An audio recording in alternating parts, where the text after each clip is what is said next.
All right, very nice to meet you all. I'm Natalie Sullivan. I'm an emergency medicine physician. I work clinically at GW Hospital, but I have to make it clear I do not speak for GW Hospital. It is owned by a for-profit entity called UHS.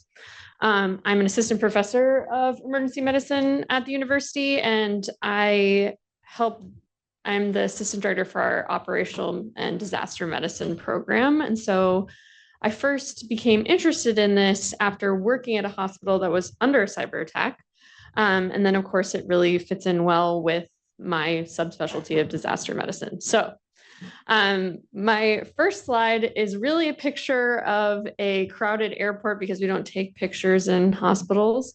Who here has been to an emergency department recently, either for themselves? Was it a pleasant experience? Okay.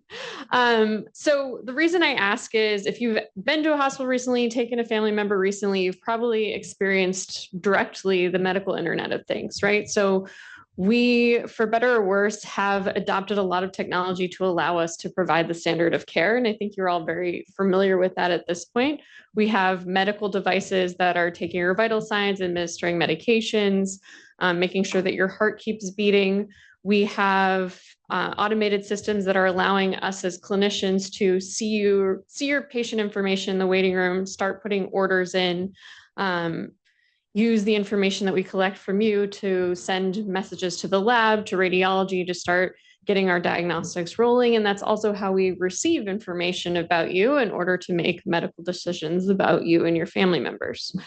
So you can imagine that just at a baseline, with a system that's so interconnected and dependent on technology, any kind of downtime can be extremely disruptive.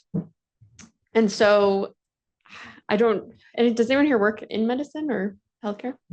Okay, very cool. We've met.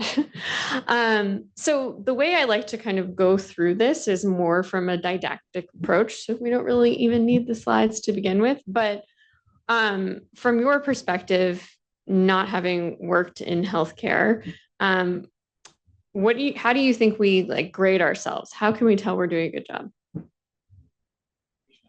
Right, patient outcomes. Okay, so we have well-studied specific diagnoses that are tied to time. Do you guys know what some of those are? Okay, so think of the big ones that kill you, right? So heart attacks, strokes, trauma, severe sepsis, which are severe infections. Those are all tied to very specific timelines that we follow in order to get money back from insurance companies, but also to make sure that you and your loved ones do not become extremely ill. So for heart attacks, we have 90 minutes from the time you enter the emergency department till you go into the cath lab where they put a balloon in your artery. So we call it balloon time. You have 4 hours after the start of your symptoms to receive clot busting medication for a stroke. After that, you're out of the window for treatment. Yes.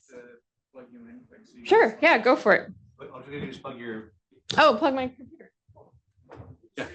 Yeah, right with the HDMI. Awesome. Everything will pick beautiful. Up. This doesn't have an HDMI. Oh, yes, it does. Your computer. It should work. Here we go. Obviously, I'm not technical. This is not. All right. How do I say should. I'll let you. I don't know. I haven't been doing that here. Displays. Just continue doing it, and I'll grab them and put them on here. Okay, cool. Yeah, no problem. All right. So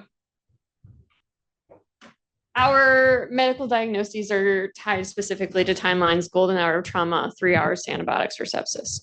Where I'm going with that is you can extrapolate that any delay in that care is going to be a potential threat to patient outcome, right?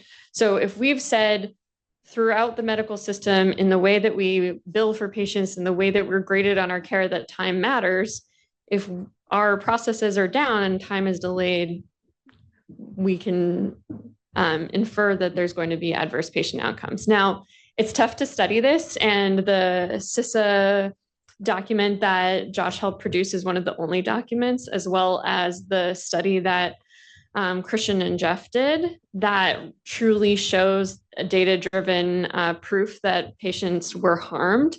And that is mostly because it's very hard to study this, right? There is not a lot of legal protections for hospitals to share information like this, but there are a lot of opportunities for liability. This does not fall under the traditional protections we have to review cases that go poorly in the hospital. And so there's a lot of reticence to share this kind of information. So not to say that it doesn't exist, it's just not easy for organizations to report it.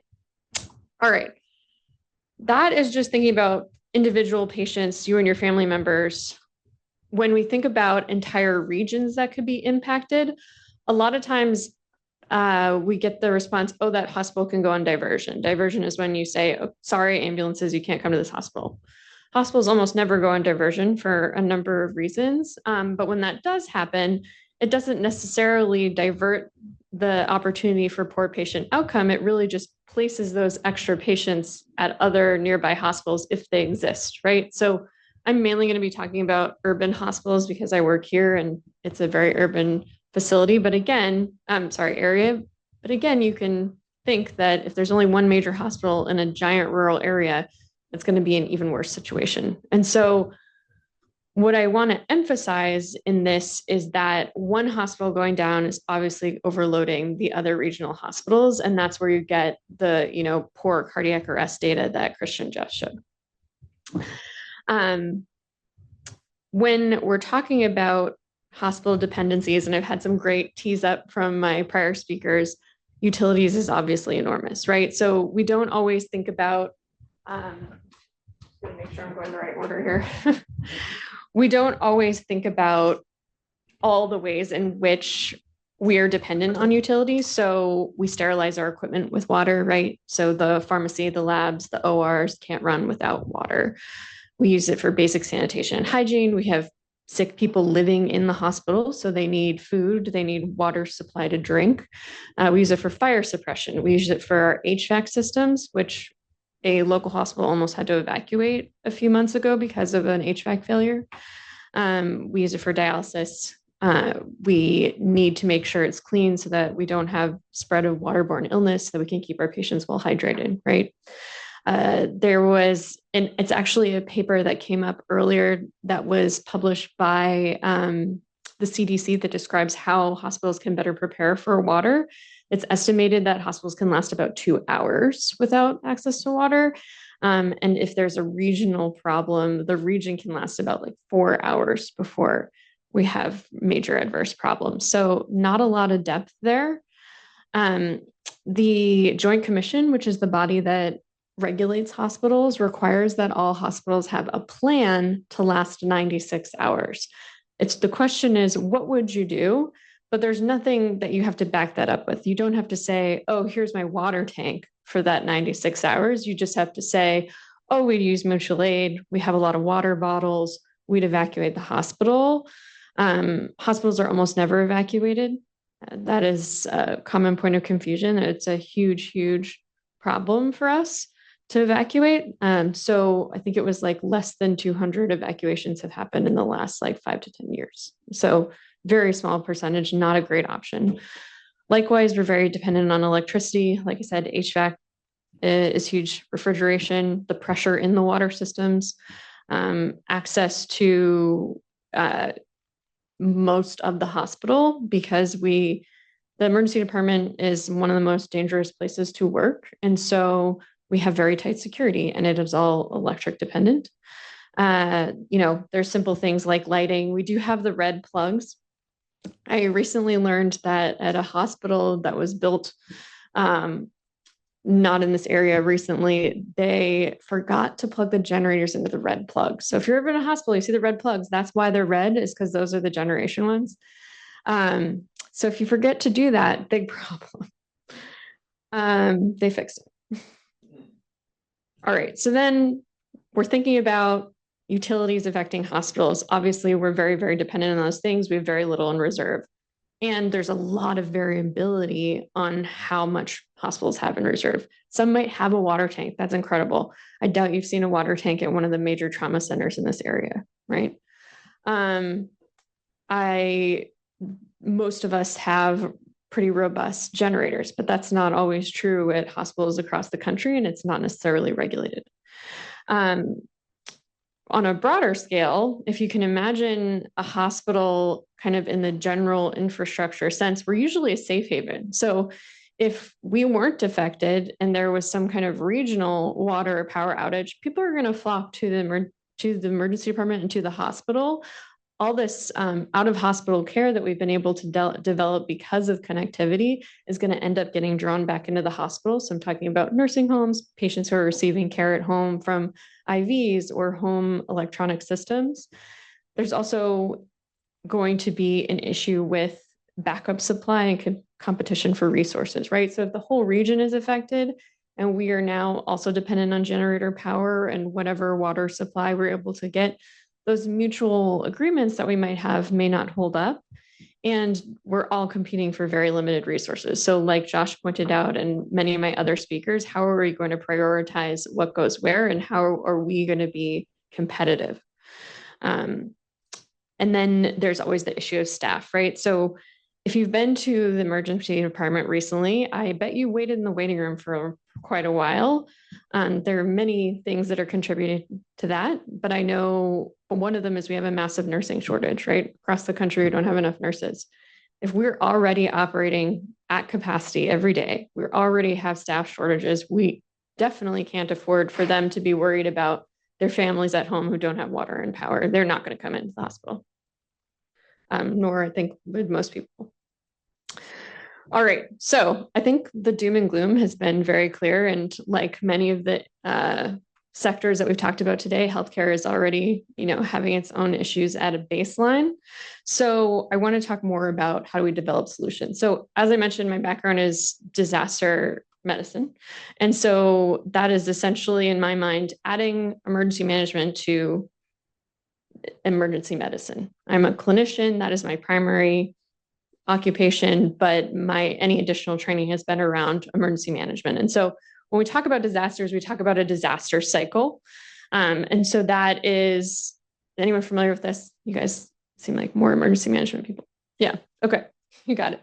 So on the cycle, there's 4 major categories. There's mitigation, there's preparation, there's response, and recovery, right?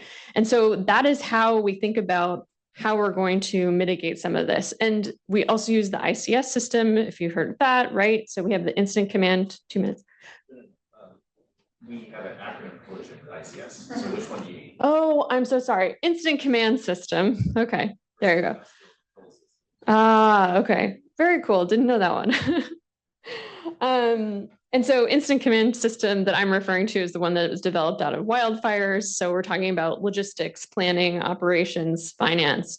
And the reason I mention it is we have an existing structure for how we approach a lot of disasters that doesn't always apply to this specific one. So cyber has kind of taken on its own set of disasters, and it's unique in many ways that I think you guys are probably familiar with. So unlike the hurricane, which definitely is urgent, involves a lot of need for acute action, it's a really immediate, rapid disaster that needs an immediate response. There's a lot of unclear and very variable boundaries, right? So this could be local, this could be specific to one hospital, this could be regional.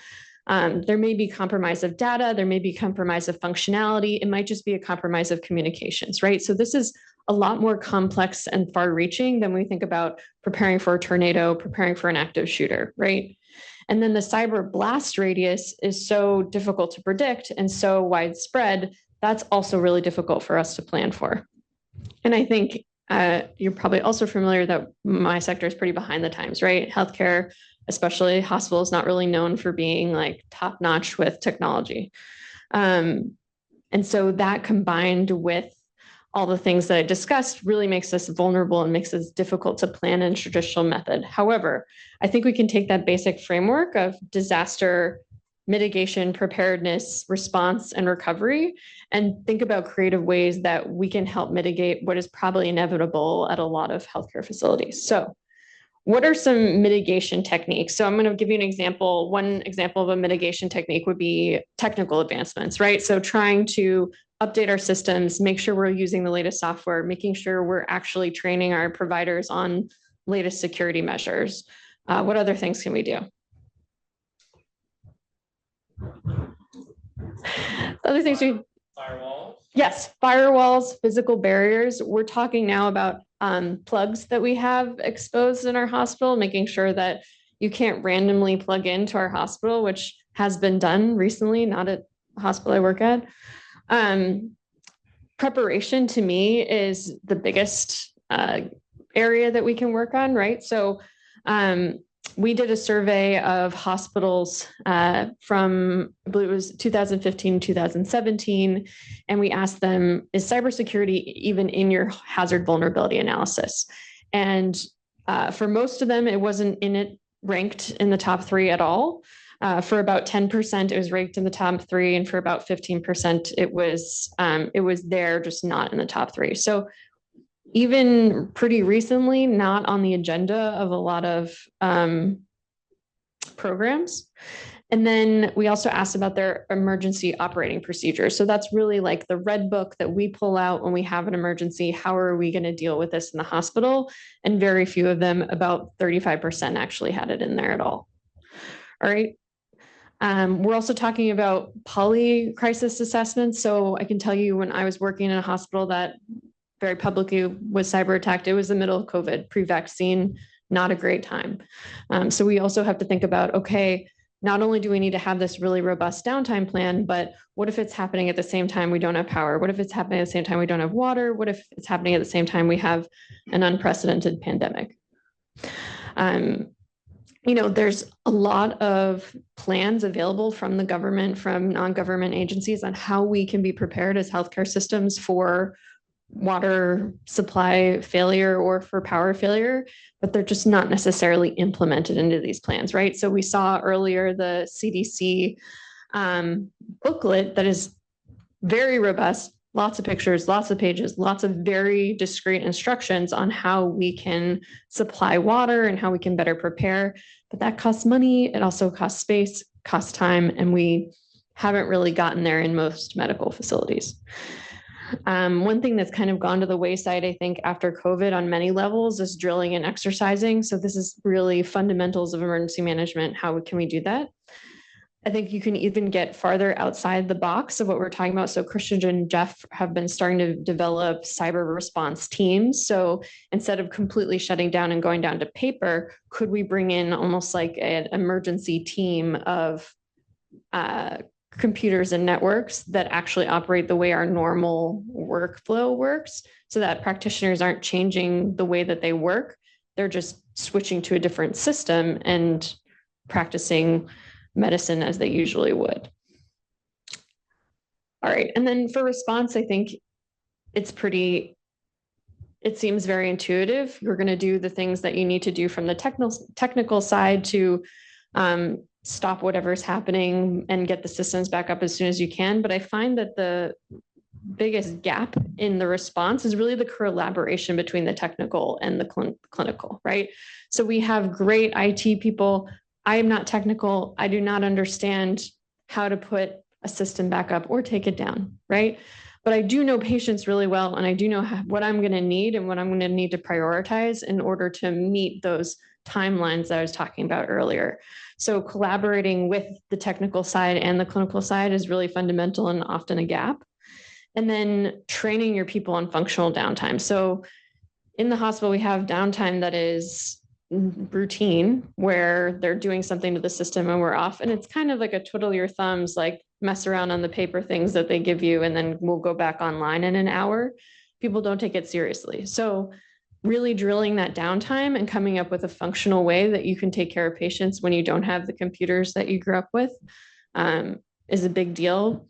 I've had residents who don't know how to write a paper prescription, right? Because it just wasn't a thing, right?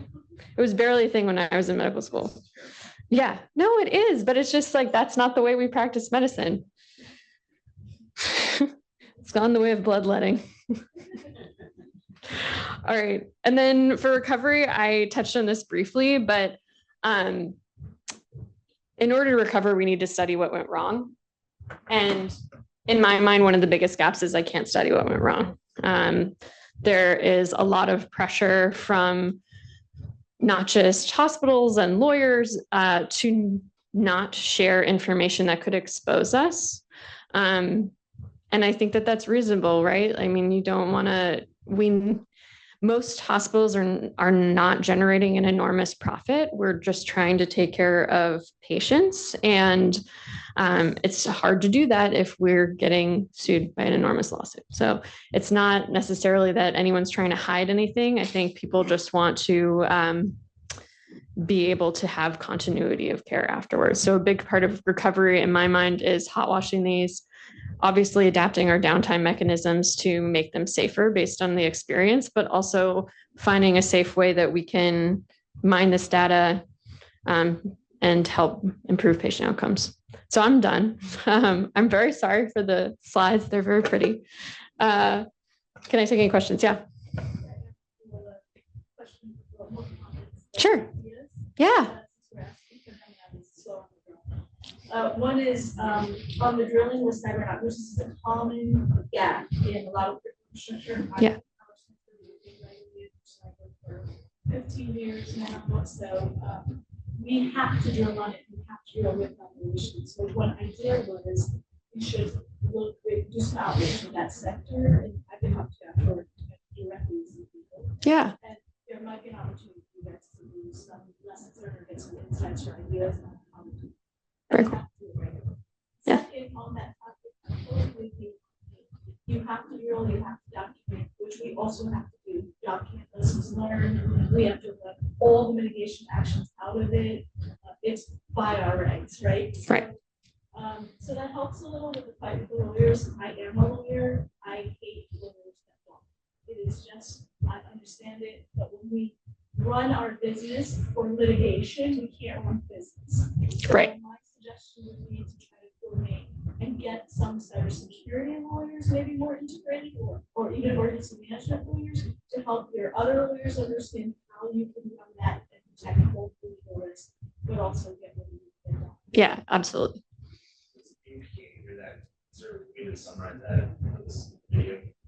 Oh, summarizer for the video. Yeah, absolutely. So I think your experience has been that by collaborating with cybersecurity law as well as lawyers who are willing to work with you to get around like the litigious aspects, there's still ways that this can be studied and that you can, analyze that data without exposing yourself to risk. And I think the other idea is if we don't pursue that and work with them towards that, then the business's continuity is at risk. Yeah. I have two questions. Yeah.